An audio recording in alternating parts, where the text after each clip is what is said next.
ACZ of MP हम एक map बना लें जिसकी संभावना अधिक रहती है पूछने की।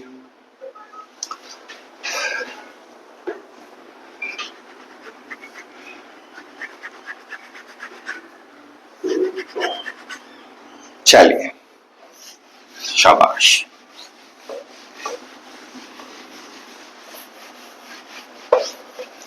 एमपी और एमपी की एसीजेड टाइम क्या हो रहा है? 10। अगला सेशन 10:30 का मैंने पहले से शेड्यूल कर रखा है। एमपी का फिर से मैप बना है। हाय हाय और रब्बा, हाय और रब्बा, हाय और रब्बा। जे जोन्स बन गई हैं। ओके, ठीक है।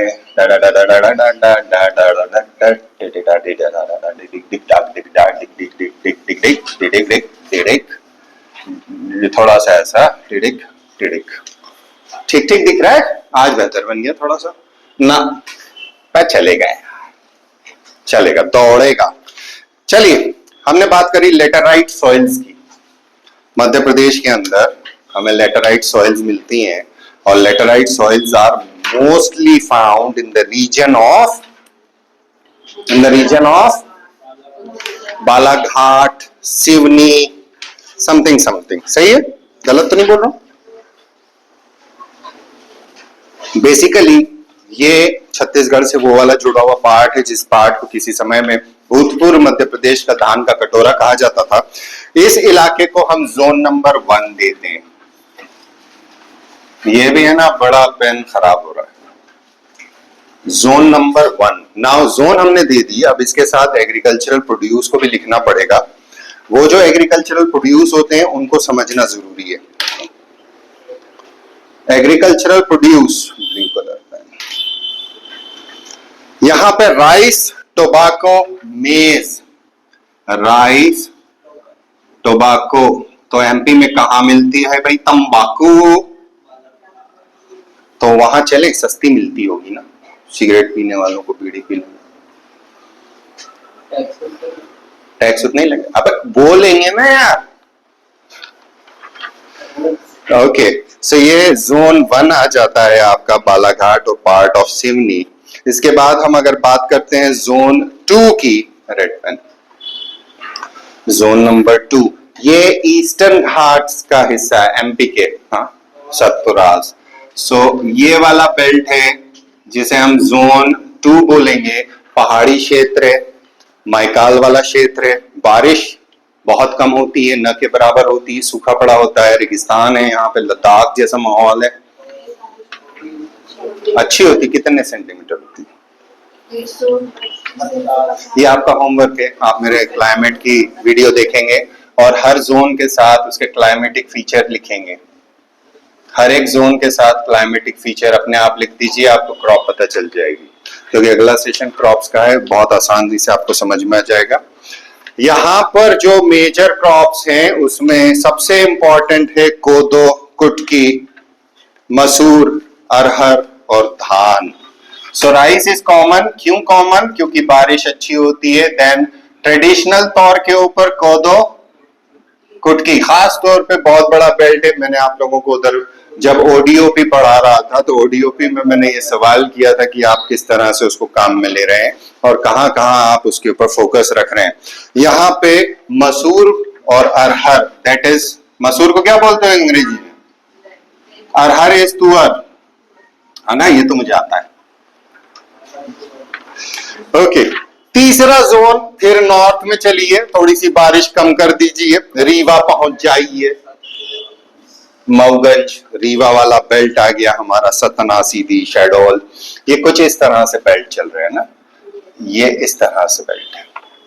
सही है? हाँ, अप्रोक्स मोटा मोटी तौर के ऊपर ये बेल्ट मेरा तीसरा वाला जो चलेगा वो थोड़ा बुंदेलखंड वाला ये रीजन है, ऐसा। This is third. अब यहां पर मुझे मिलती है तिल, अरहर, उड़द, मूंग। बड़ा अच्छा जोन है। तिल यानी सीसामम, तिल, सीसामम, सीसामम बोलते हैं, सीसम। अरहर, तुअर, पिजन पी, है ना? उड़द को क्या बोलते हो? अंग्रेजी में ब्लैक ग्राम, मूंग ग्रीन ग्राम। हाँ, वाह। और व्हीट और मस्टर्ड। अब यहाँ पे थोड़ा सा ध्यान दीजिए, ये वाला हिस्सा और ये वाला हिस्सा, ये मेरा खरीफ क्रॉप है, ये मेरी रबी क्रॉप है। इन्हें दो सीजन के अंदर हम यहाँ पे बोनी कर सकते हैं और उगाई कर सकते हैं। 1 2 3 हो गया। अब चौथे के लिए हम थोड़ा सा जंप मारते हैं, बहुत अच्छी मिट्टी के ऊपर जाते हैं। वेरी गुड सॉइल, गहरी काली मिट्टी पर आइए कूदते फांदते। ये वाला बेल्ट समवॉट यहां से चालू होता है, ये belt. This is your region ACZ4। अब ACZ4 यानी होशंगाबाद वाला बेल्ट हो गया, साउथ सीहोर वाला बेल्ट हो गया, या रायसेन वाला बेल्ट हो गया, नरसिंहपुर वाला बेल्ट हो गया। इस पूरे बेल्ट के अंदर आपको मिलता है मूंग, उड़द, व्हीट और ग्राम। मूंग, उड़द, मूंग, उड़द, ये हो गया आपके एक क्रॉप। दूसरी फॉलोड बाय व्हीट, चना लगाओगे या गेहूं लगाओगे, व्हीट, ग्राम। तो रबी, खरीफ, खरीफ एंड रबी। अब पांचवें जोन पे भागते हुए चलें तो सेंट्रल जोन जो इसके जस्ट नॉर्थ में आता है, बहुत बड़ा बेल्ट बन जाता है, एक्सेप्ट बुंदेलखंड वाला पार्ट, एक्सेप्ट ये वाला पार्ट लंबा चौड़ा बेल्ट है। ये यहां से ऐसा जाएगा, थोड़ा सा कुछ कुछ कुछ कुछ इस तरह से आता हुआ ये आ जाएगा। तो this is your zone 5। Vidisha हो गया, अशोकनगर हो गया, गुना हो गया, भोपाल भी इसी में आ जाएगा, राजगढ़ भी इसी के अंदर आ जाएगा।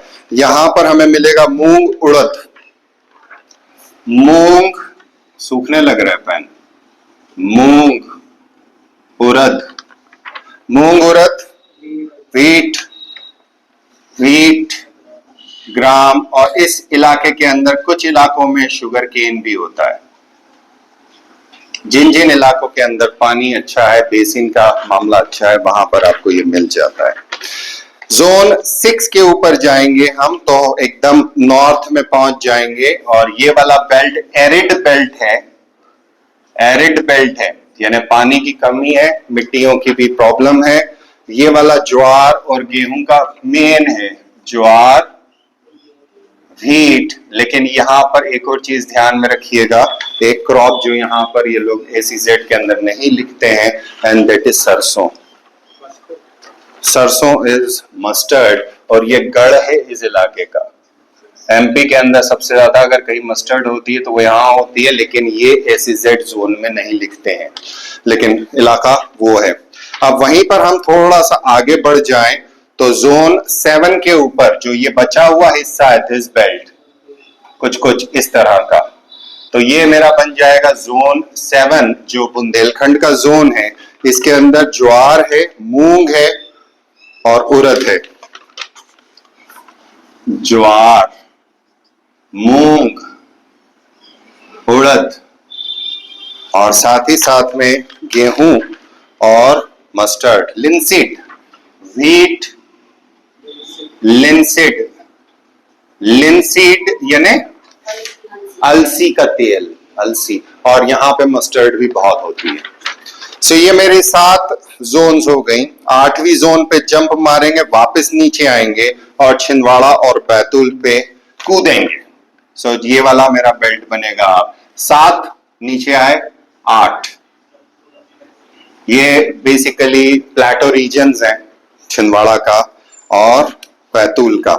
यहां पर हमें जो मिलना है दैट इज योर ज्वार और अरहर, यानी या तो पहाड़ी इलाका होगा तो ज्वार बोई जाएगी, तुअर बोई जाएगी। क्यों है? क्योंकि ये शैलो सॉइल वाला रीजन है। साथ ही साथ में यहाँ पे कुछ इलाकों के अंदर व्हीट होगा और कुछ इलाकों के अंदर शुगर कैन मिलता है, गन्ना। 8 हो गई। 9वीं जोन जो मेन मालवा वाली जोन आ जाएगी, जिसमें इंदौर भी आता है। बड़ा लंबा चौड़ा एरिया है। सिर्फ ये वाला हिस्सा जिसे हम कहते हैं झाबुआ अलीराजपुर, जो मैंने अभी थोड़ी देर पहले बोला था कि यहाँ की सॉइल को जनरली लोग ब्लैक कॉटन सॉइल के अंदर रखते हैं, बट टेक्निकली स्पीकिंग ये रीजन अलग है। यहाँ की रॉक्स भी अलग है और यहाँ की सॉइल्स का कंपोजिशन भी अलग है। वीट, ज्वार, कॉटन, सोयाबीन। वीट, अब वीट कौन सी है? बाद में होती है। सोयाबीन, सोयाबीन, ज्वार, और एक और क्या है? कॉटन। ये वो रीजन है जहां ये मेन क्रॉप्स होती हैं। अगला हमारे पास होता है 9 हो गई। 10वां साउथ वाला, दैट इज बेल्ट जो इससे लगा हुआ है, खंडवा वाला बेल्ट, दैट इज कॉटन, ज्वार, अरहर। कॉटन, ज्वार और तुअर यानी अरहर। और उसके बाद फाइनली हमारे पास 11वीं जोन आ जाती है, झाबुआ अलीराजपुर वाली बेल्ट। यहां हमें मिलता है ज्वार, कॉटन, सोयाबीन। ज्वार, कॉटन और सोयाबीन। देखिए, ये नेचुरली क्लाइमेटिक कंडीशन से बने हुए एसीजेड मैप होते हैं और एसीजेड जोन सरकार प्रमोट करती है कि यहाँ की सॉइल्स उस तरह की हैं और यहाँ का क्लाइमेट इन क्रॉप्स को सूट करता है। जनरली लोग इसके ऊपर ध्यान नहीं देते, वो इसको बस रट लेते हैं। सो ये मेरा एक बेसिक कंपोजिशन था कि कहां पर क्या होता है।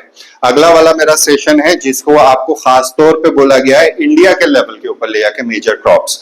सो मेजर क्रॉप्स के अंदर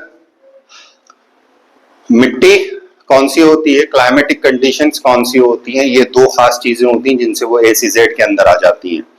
यहां पर एक चीज जो मैं आपको होमवर्क दे रहा हूं क्योंकि वो डेटा हर समय बदल जाता है, प्रोडक्शन। शाबाश, जो मेंस वाले हैं ना वो फट से बोल देते हैं। सो यहां आपको प्रोडक्शन निकालना है हर एक क्रॉप का कि इंडिया में कितना होता है, इंडिया की रैंकिंग कौन सी है, मध्य प्रदेश की रैंकिंग कितनी है।